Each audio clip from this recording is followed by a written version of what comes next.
Bismillah, alhamdulillah, wassalatu wassalam ala rasulillah wa ala alihi wa sahbihi wa mawala. Assalamualaikum warahmatullahi wabarakatuh. Alhamdulillahi rabbil alamin wa bihi nasta'in ala umurid dunya waddin. Wassalatu wassalam ala ashrafil anbiya'i wal mursalin wa ala alihi wa sahbihi wa man tabi'ahum bi ihsanin ila yaumiddin. Alhamdulillah, alhamdulillah, summa alhamdulillah. Teman-teman, adik-adik, para bapak, ibu-ibu yang dirahmati Allah Subhanahu wa taala, alhamdulillah Allah pada malam hari ini di penghujung tahun ngizinin kita, para hadirin sekalian, Allah pilih kita, Allah kasih kehendak kita, Allah kumpulkan kita di masjid yang insya Allah Allah Subhanahu wa taala berkahi ini. Alhamdulillah, di antara ribuan bahkan jutaan makhluknya Allah Subhanahu wa taala, di antara orang-orang yang sibuk berlalu lalang ba'da maghrib dengan kesibukannya masing-masing, Allah kasih kita kesempatan, satu nikmat, satu perbuatan yang membuat kita dekat sama Allah Subhanahu wa taala. Pertama, Allah izinkan kita untuk beriktikaf di masjid sehabis maghrib sampai isya, Masya Allah, di waktu yang diberkahin sama Allah Subhanahu wa taala, melakukan hal yang diridhoi oleh Allah Subhanahu wa taala di tempat yang Allah Subhanahu wa taala cintain. Baitullah, rumahnya Allah Subhanahu wa taala, masjid Allah Subhanahu wa taala. Ikhwah sekalian, para hadirin yang dirahmati Allah Subhanahu wa taala, tidaklah seseorang diizinkan sama Allah Subhanahu wa taala untuk melakukan hal-hal ini kecuali orang tersebut insyaallah dicintain sama Allah Subhanahu wa taala. Tidaklah seseorang diizinkan untuk melakukan ketaatan demi ketaatan, untuk melakukan ibadah demi ibadah, untuk dihindarin sama Allah Subhanahu wa taala dari kelalaian ataupun perbuatan yang syubhat ataupun bahkan perbuatan yang haram, melainkan hamba tersebut pengen dinaikkan derajatnya oleh Allah Subhanahu wa taala dalam firman-Nya, wala tahinu wala tahzanu wa antumul a'launa in kuntum. Masih banyak yang salah, sering dibaca ini ayat ini nih. In kuntum sodikin salah, in kuntum tamalun salah, in kuntum mu'minin cakep. Wala tahinu, janganlah engkau minder, jangan engkau insecure. Wala tahzanu, enggak usah sedih dengan segala permasalahan yang ada di hidup kita, dengan segala keterbatasan yang kita punya, dengan segala sesuatu yang memberatkan hati kita ataupun menyempitkan kita, kata Allah, wala tahinu, enggak usah minder. Ya, enggak usah, kalau kata orang Kalimanggis apa? Enggak usah insecure. Enggak usah minder. Wala tahzanu, enggak usah sedih, enggak perlu kamu sedih. Wa antumul a'laun, kamu adalah orang yang tinggi derajatnya di sisi Allah Subhanahu wa taala, in kuntum. Ayo, baru 3 detik udah lupa. In kuntum, cakep. Kalau kamu adalah orang yang beriman, kalau keimanan ada di dalam hati kita, maka kita tinggi derajatnya di sisi Allah Subhanahu wa taala. Mana yang lebih penting? Tinggi derajatnya di mata manusia apa di mata Allah? Di mata kawan-kawan apa di mata Allah?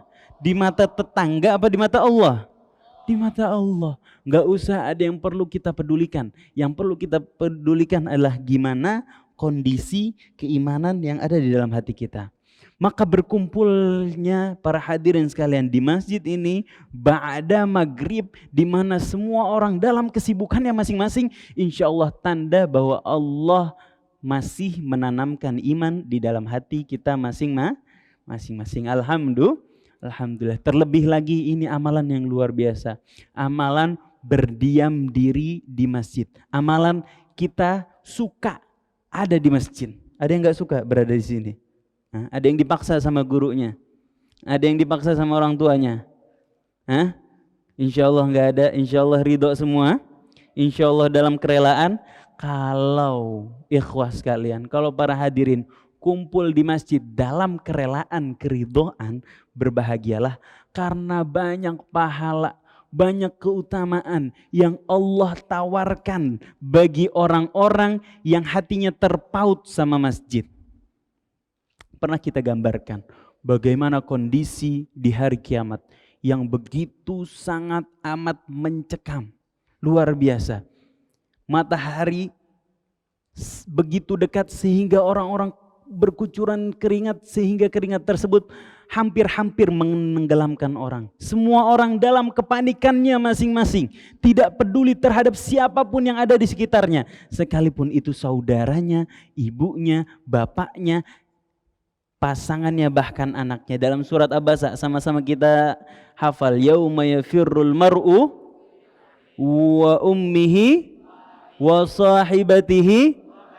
Pada saat itu seseorang kabur daripada akhi, daripada saudaranya, wa ummihi wa abi, jangankan saudara, ibu bapaknya nggak dianggap, wa sahibatihi wa bani, pasangannya bahkan anaknya yang dia lahirkan dengan susah payah, dia rawat, dia besarkan, dia banggakan di depan orang lain, nggak akan dia anggap di hari kiamat nanti.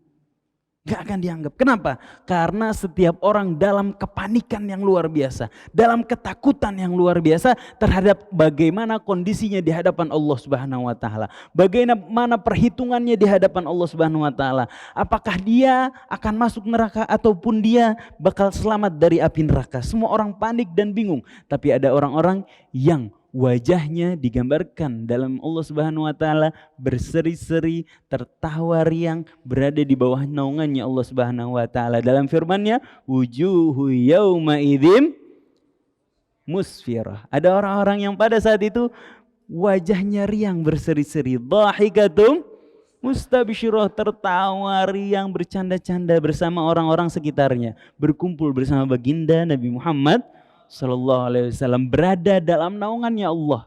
Di tengah terik matahari nanti, di tengah panasnya padang mahsyar, orang-orang ini berada dalam naungannya Allah Subhanahu wa taala.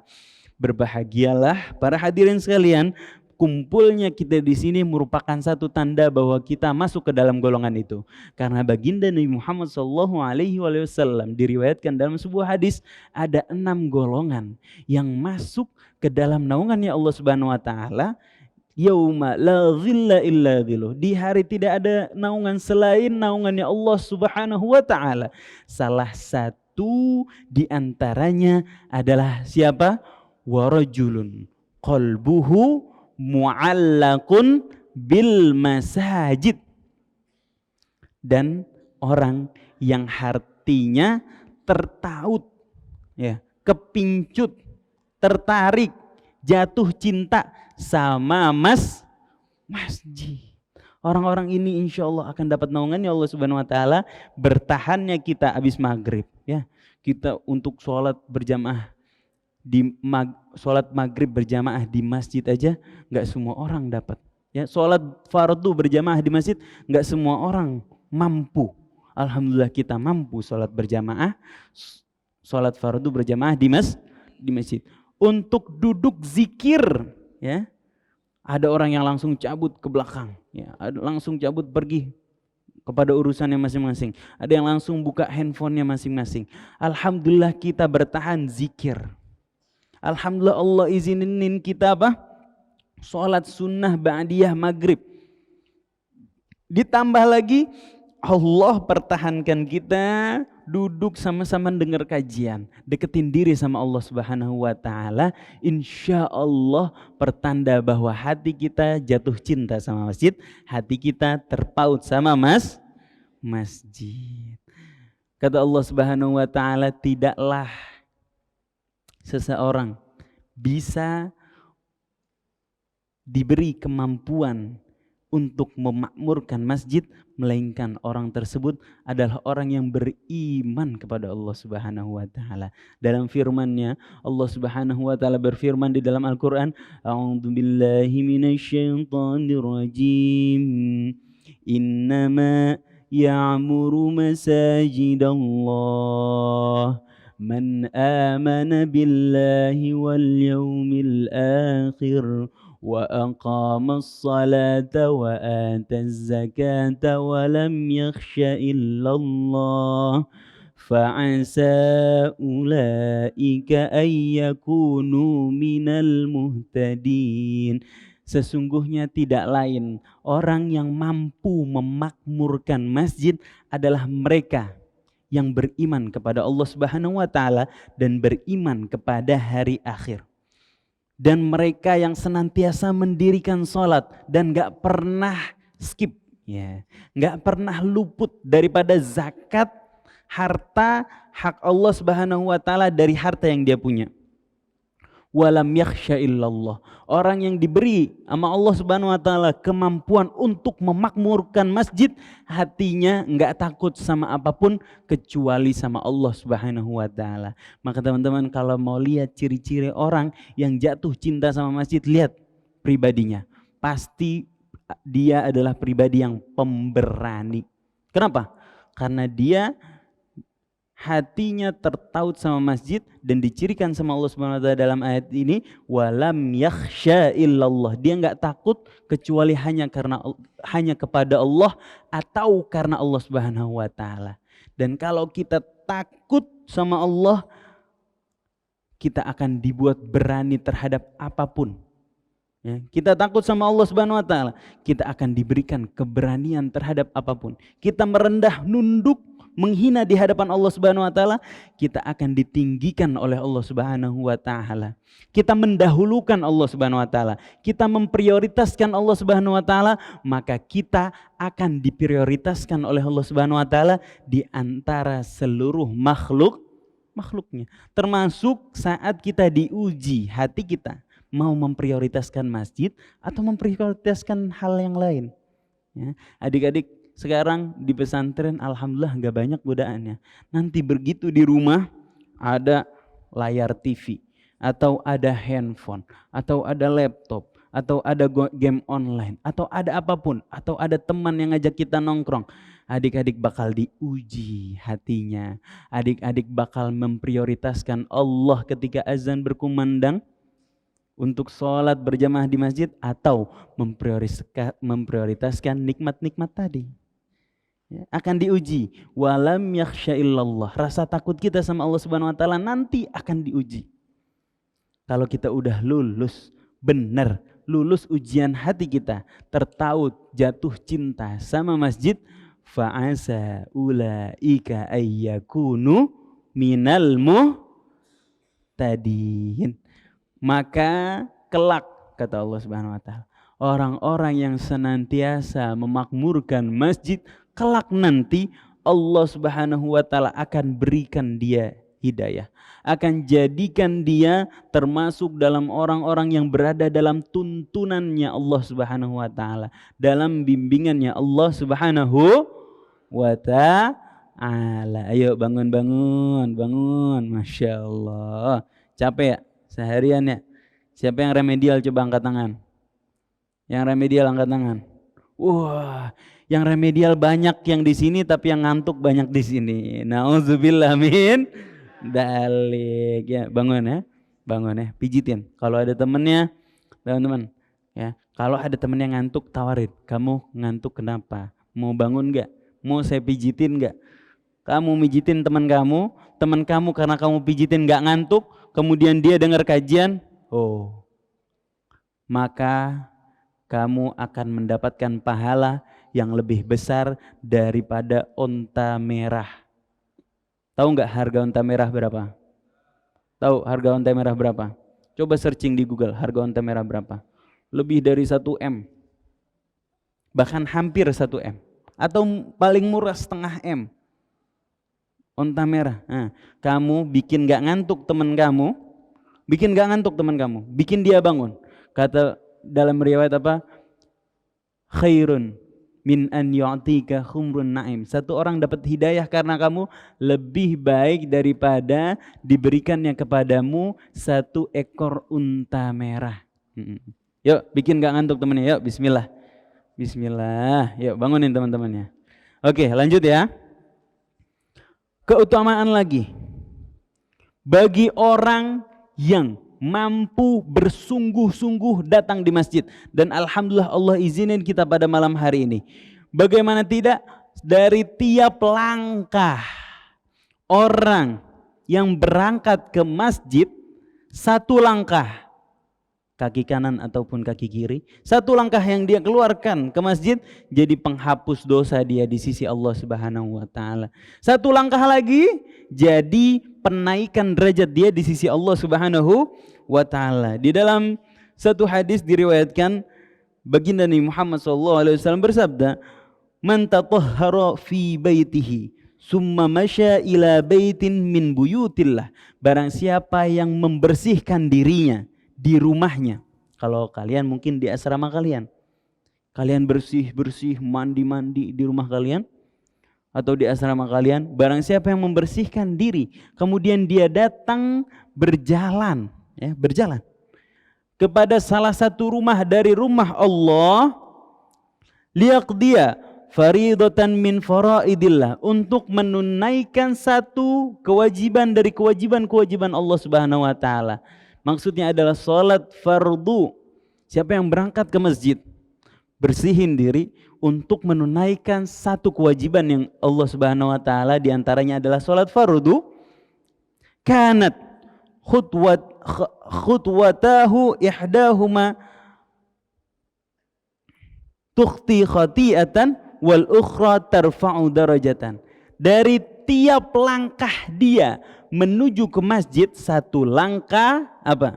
Menghapus dosanya, satu langkah lagi akan menaikkan derajat dia di sisi Allah Subhanahu wa taala. Maka adik-adik, kalau adik-adik jalan ke masjidnya, misalnya dari asrama atau dari rumah, kalau bisa muter-muter, ya, yang biasanya adik-adik lewat rumahnya Bu Ahe, ya kan? Tahu rumah Bu Ahe enggak, yang mana?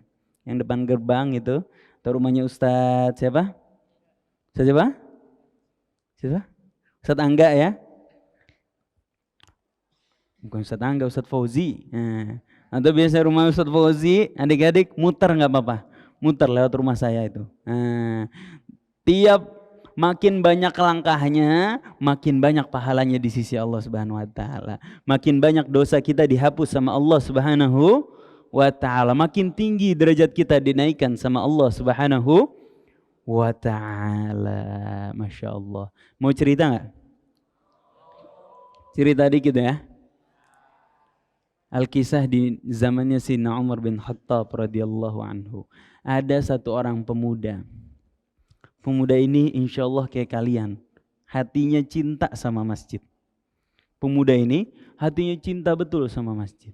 Dia punya kebiasaan ketika subuh-subuh, sebelum azan subuh, dia mandi, kemudian dia berangkat ke masjid. Sampai pada suatu saat jalanan becek, agak becek. Jalanan gelap. Kemudian dia berangkat ke masjid setelah dia mandi membersihkan dirinya. Pada perjalanan pertama kesandung dia, jatuh, terserungkup dia, deng. Kemudian apa? Bajunya kotor.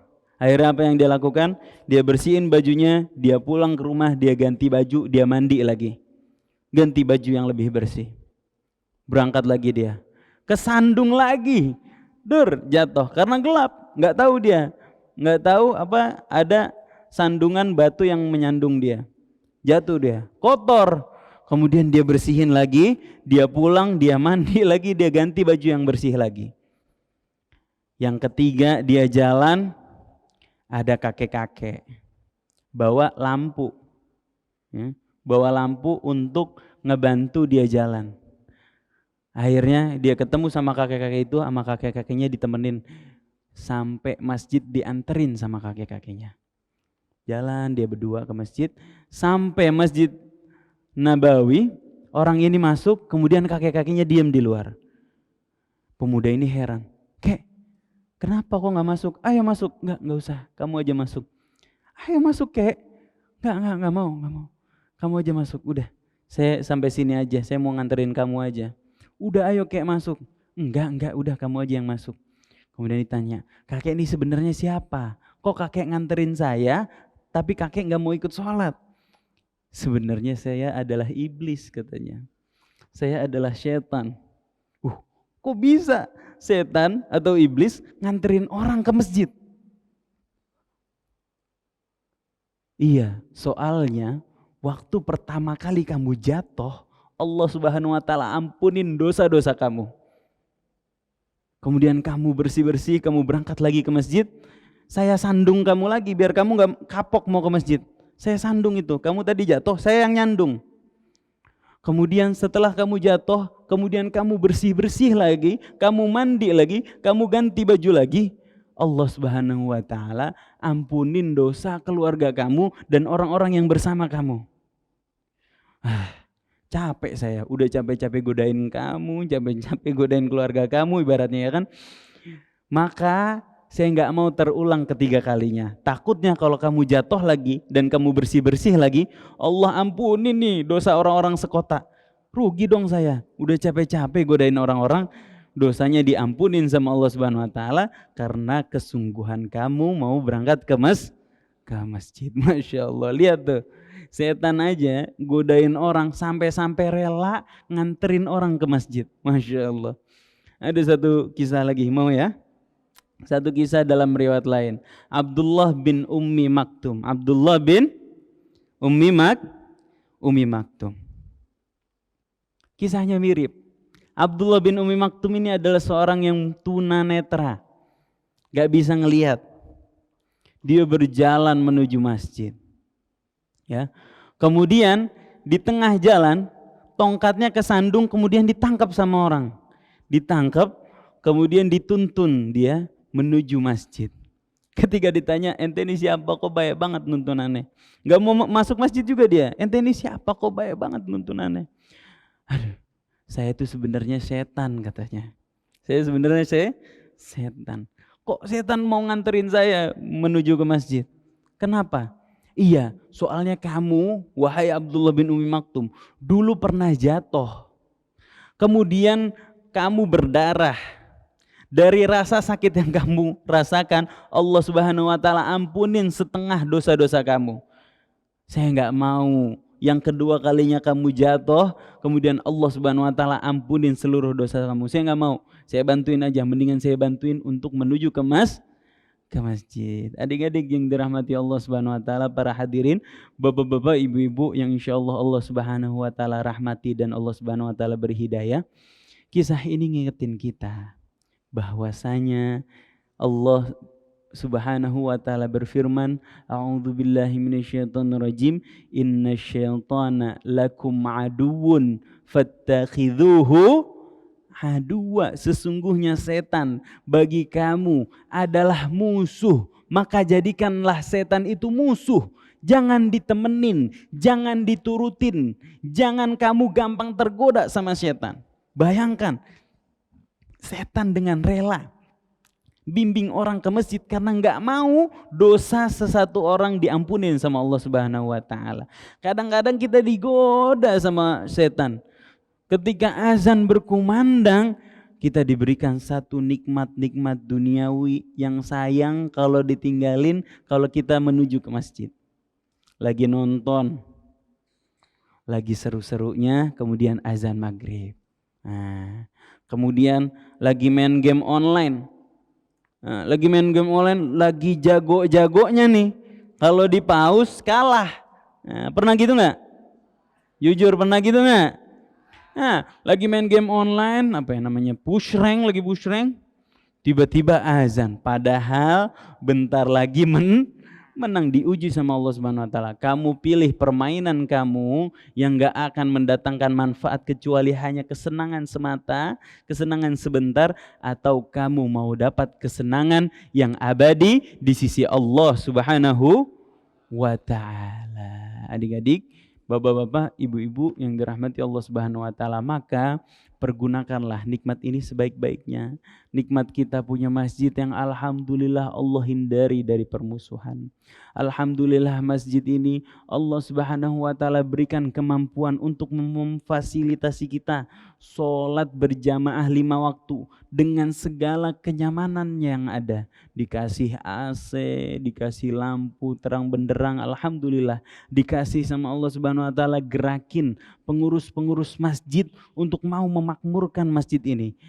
Para hadirin jamaah masjid silaturahim yang dirahmati Allah Subhanahu wa taala, ini nikmat akan dipertanggungjawabkan di sisi Allah Subhanahu wa taala. Nikmat ini akan ditanya nanti di hari kiamat. Kamu dikasih Allah Subhanahu wa taala fasilitas, rumahnya dekat masjid, masjidnya makmur, ada yang ngurusin. Apa kontribusi kamu terhadap masjid? Apa khidmah kamu terhadap masjid? Atau setidaknya kalau nggak bisa kontribusi, nggak bisa khidmah, nggak bisa bersedekah untuk memakmurkan masjid Allah Subhanahu wa taala, kamu sudah belum memanfaatkan masjid Allah Subhanahu wa taala dengan baik. Ditanya di hadapan Allah Subhanahu wa taala. Jangan sampai nikmat yang Allah Subhanahu wa taala berikan ini nanti kita gugup menjawabnya di hadapan Allah Subhanahu wa ta'ala. Jangan sampai nikmat yang sangat amat besar yang Allah kasih kepada kita ini kita sia-siakan begitu aja. Jadilah orang yang dapat tiket VVIP di padang mahsyar nanti. Bergabunglah bersama orang-orang yang elit di hadapan perhitungannya Allah Subhanahu wa ta'ala. Bersungguh-sungguhlah agar kita bisa berkumpul sama baginda Nabi Muhammad sallallahu alaihi wa alihi wasallam dengan mengaitkan hati kita menuju masjid Allah Subhanahu wa taala. Wa rajulun qalbuhu mu'allakun bil masajid, dan orang yang hatinya tertaut dengan masjid fi dhillihi akan berada dalam naungannya Allah Subhanahu wa taala yauma la dhilla illa dhilluh, di hari tiada naungan selain naungannya Allah Subhanahu wa ta'ala. Dan untuk adik-adik yang masih muda ini, yang masih dalam masa pertumbuhan, ya, yang masih lucu-lucunya, yang masih baru-baru puber, bergembiralah, ada satu golongan lagi yang disebutkan sama baginda Muhammad SAW dalam riwayat ini, termasuk dalam golongan orang-orang yang berada dalam naungannya Allah Subhanahu wa ta'ala, bersama mereka yang di padang mahsyar nanti tertawa bergembira berkumpul sama baginda Muhammad SAW adalah siapa? Wasyabun nasya'a fi ibadatillah. Mereka para pemuda yang tumbuh dalam peribadatan kepada Allah Subhanahu wa ta'ala. Nah, adik-adik umurnya masih muda, baru Allah Subhanahu wa taala sampaikan umurnya ke akil balik. Gunakan umur ini benar-benar adik-adik tumbuh dalam peribadatan kepada Allah Subhanahu wa taala sehingga ketika dewasa nanti kita tetap dijaga sama Allah Subhanahu wa taala. Kita tetap dibimbing sama Allah Subhanahu wa taala, kita tetap dalam ketakwaan kepada Allah Subhanahu wa taala. Amin amin ya rabbal alamin. Subhanakallahumma wa bihamdika asyhadu an la ilaha illa anta astaghfiruka wa atubu ilaik. Assalamualaikum warahmatullahi wabarakatuh.